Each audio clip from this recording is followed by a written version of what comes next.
को टीचर की तरह ही एक महसूस होता है कि फाइनली हम लोग अब तक टीचर बन चुके हैं। लेकिन हालांकि हम लोग ट्रेनिंग पीरियड में हैं, लेकिन फिर भी ऐसा लगता है कि हाँ वाकई में हम लोग वहाँ टीचर हैं। और एक टीचर बनने का एक्सपीरियंस बहुत ही अच्छा होता है यार। आपको महसूस होगा कि यार ये जो औरों दूसरे टाइप का जो जॉब है ना, उससे एकदम डिफरेंट है। आपको लगेगा कि हाँ यार वास्तविकता में ये काफ़ी अच्छे हैं। तो भैया आप लोग भी करना चाहो तो आपको भी पता चलेगा कि कौन कौन से प्रकार से यहाँ जो वहाँ की एक्टिविटीज़ होती है वो पता चलेगा, और वहाँ की जो एक्सपीरियंस होता है ना, आपको दिल छू जाएगा यार। हमको गुड मॉर्निंग एवरीवन, कैसे हो? उम्मीद करते हैं एकदम अच्छे और कुशल मंगल होंगे।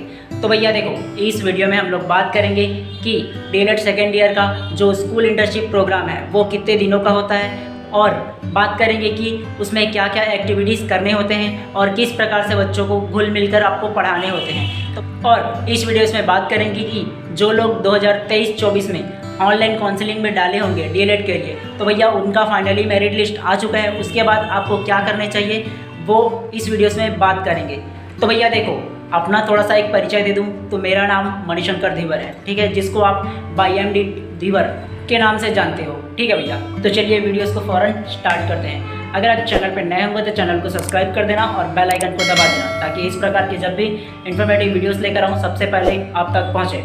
तो देखो भैया, यह वीडियोस बनाने का मेरा एकमात्र थीम यह है कि जो लोग भविष्य में डीएलएड करना चाहते हो या डीएलएड करने वाले हो या सोच रहे होंगे कि मैं टीचर ही बनना चाहता हूँ, तो उनको पता होगा कि टीचर बनने के लिए डीएलएड का कोर्स करने पड़ते हैं, ठीक है, वो भी प्राइमरी टीचर के लिए। तो वो कोर्सेज़ में, डीएलएड की कोर्सेज़ में आपको क्या क्या एक्टिविटीज़ करने होते हैं, ठीक है, और स्कूल इंटर्नशिप जाना पड़ता है, तो स्कूल इंटर्नशिप में आपका क्या क्या वहाँ एक्टिविटीज़ होती है, तो इसके बारे में मैं बताऊँगा। तो भैया आप तो जानते होंगे कि मैं डीएलएड सेकेंड ईयर का स्टूडेंट हूँ, ठीक है, और फाइनली मेरा जो स्कूल इंटर्नशिप स्टार्ट हो गया है और एक हफ़्ता फाइनली हमारा स्कूल इंटर्नशिप कंप्लीट हो गया है, ठीक है। तो इस एक हफ्ते स्कूल इंटर्नशिप के दौरान हमें क्या क्या करने पड़े हैं और कौन कौन से एक्टिविटीज़ किए हैं और हमको कौन कौन सी प्रकार की कठिनाइयों का सामना करना पड़ा है, इस वीडियो में हम लोग पूरे के पूरे जानेंगे, ठीक है। और आप तो जानते होंगे कि मैं गवर्नमेंट कॉलेज का स्टूडेंट हूँ, तो भैया जितने भी आपको इन्फॉर्मेशन दूंगा वो गवर्नमेंट कॉलेज से रिलेटेड होगा, क्योंकि प्राइवेट सेक्टर में क्या होता है उसके बारे में मेरे को कोई नॉलेज नहीं है, ठीक है। तो देखो भैया, अगर आप फर्स्ट ईयर में रहोगे तो आपको पता होगा कि आपको 1 महीने के लिए स्कूल इंटर्नशिप के लिए जाना होता है। 15 दिन आपको प्राइमरी में अर्थात पहली से 5वीं तक की, और 15 दिन मिडिल में अर्थात 6वीं से 8वीं तक की, ठीक है। ये तो रहा फर्स्ट ईयर का। और अब भैया देखो, सेकेंड ईयर में आपको 90 दिनों के लिए जाना है। 45 दिन आपको जाना है प्राइमरी में पहली से 5वीं तक की, और 45 दिन आपको जाने पड़ेंगे मिडिल में अर्थात 6वीं से 8वीं तक की, ठीक है। तो भैया फिलहाल हम लोग गए हैं प्राइमरी में अर्थात पहली से 5वीं तक की क्लासेस में, और एक हफ्ते का हम लोग का जो कार्यक्रम है स्कूल इंटर्नशिप का वो कंप्लीट अभी हो चुका है, और आज फाइनली संडे है। तो भैया आप लोग को सभी को एक हफ्ते में क्या क्या एक्टिविटीज़ हुआ वो सभी आपको बताने की कोशिश करेंगे, ठीक है, क्या ताकि आपको भी पता चले कि यार फाइनली किस प्रकार से वहाँ का जो इंटर्नशिप होता है वो चलता है वहाँ का, ठीक है। तो भैया देखो, 28 तारीख को हम लोग गए थे इसी अगस्त में, और आज 3 अगस्त है। तो भैया देखो, सबसे पहले हम लोग 4 या 6 के ग्रुप में जाना होता है, तो हम लोग 6 के ग्रुप में अपना जो स्कूल है वहाँ गए।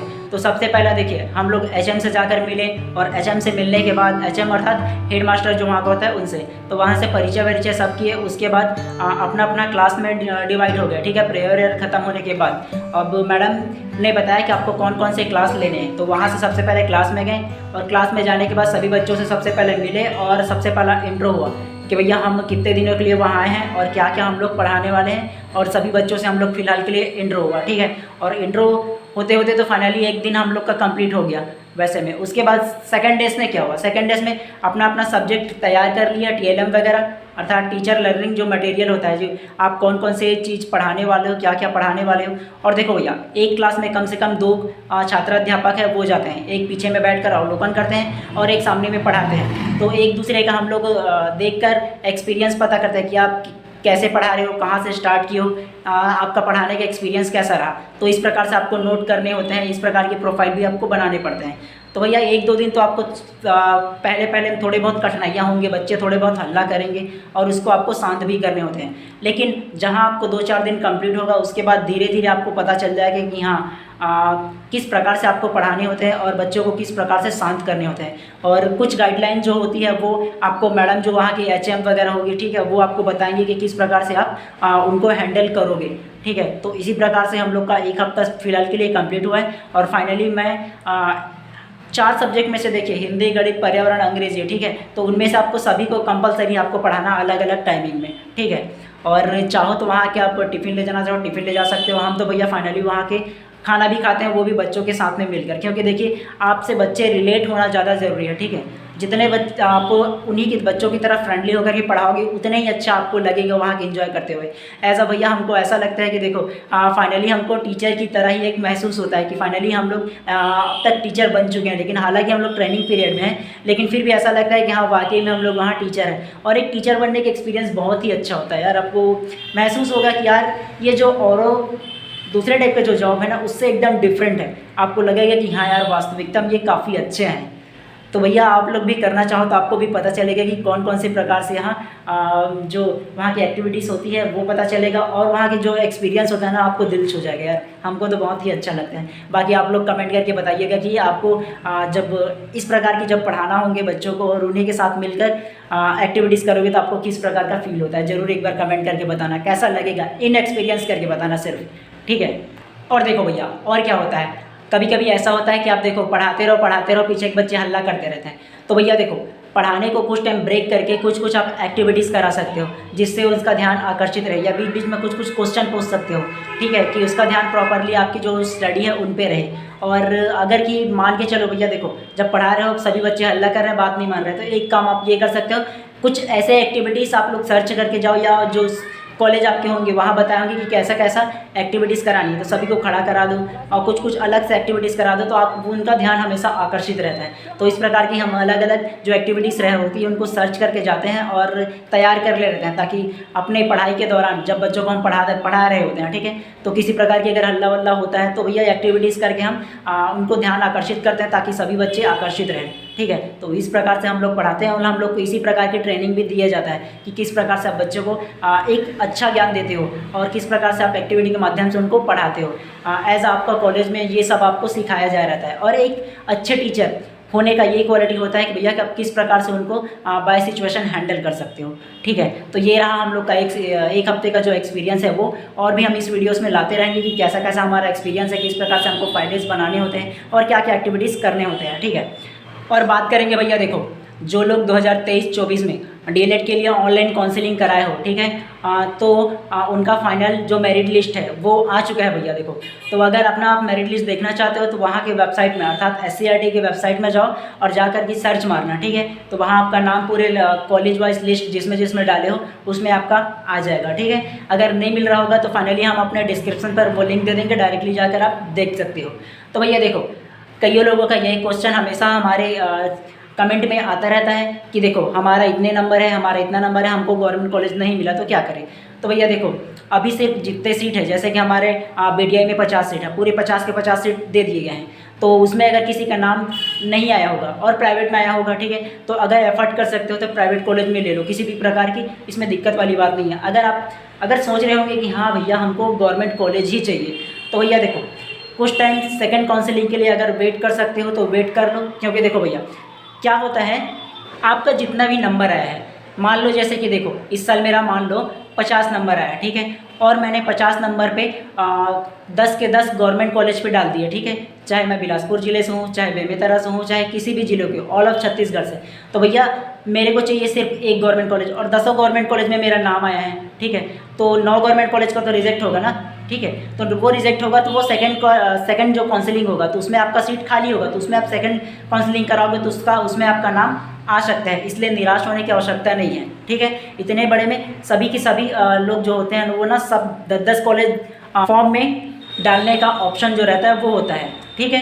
तो सेकंड लिस्ट में आपका भी नाम आ सकता है, थोड़ा धैर्य रखिए, धीरज रखिए, बिल्कुल आ जाएगा आपका नाम। और वो जो 9 कॉलेज में जो सीट खाली होगा ना उसमें दोबारा काउंसलिंग कराओगे तो उसमें आ सकता है। तो भैया किसी भी प्रकार की टेंशन लेने की आवश्यकता आपको नहीं है।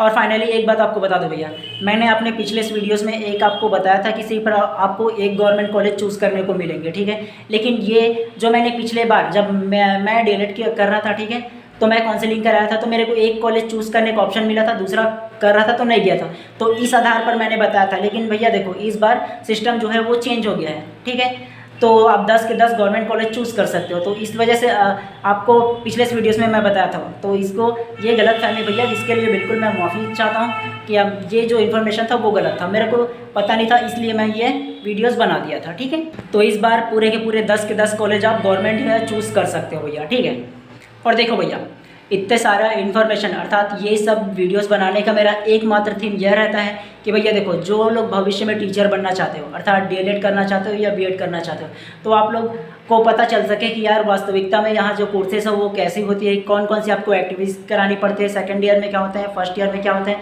तो इतने सारे आपको इन्फॉर्मेशन पहले से मिल जाए, ताकि आपको वास्तव में पता चल जाए कि हाँ यार कि इस प्रकार से एक्टिविटीज़ होती है, तो मैं डीएड करूँ या बीएड करूँ या कुछ और कोर्सेज करूँ। ठीक है, तो इस प्रकार की हम इन्फॉर्मेशन देते रहते हैं। तो यार अभी तक कि आप लोगों ने मेरे चैनल को सब्सक्राइब नहीं किए होंगे तो बिल्कुल जल्दी सब्सक्राइब कर लेना और बेल आइकन को दबा देना।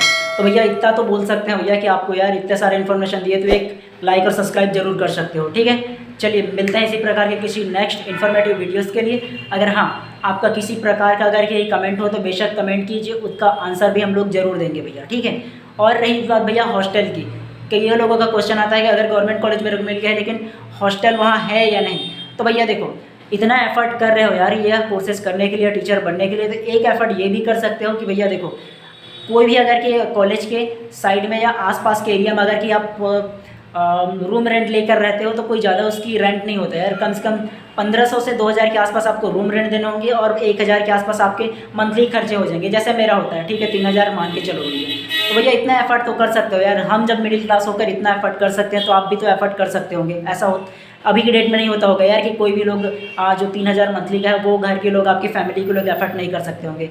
तो यार हम अपने एक्सपीरियंस के बेसिस पे बोल सकते हैं कि आप लोग भी एफर्ट कर सकते हो, अगर कर सकते हो तो बेशक ले लो। ठीक है, और रही बात गवर्नमेंट और प्राइवेट कॉलेज की, तो यार एफर्ट कर सकते हो बिल्कुल, प्राइवेट भी ले लो, पढ़ाई की कोई टेंशन नहीं है यार, आपको पढ़ने खुद से होते हैं, चाहे वो गवर्नमेंट हो या प्राइवेट हो।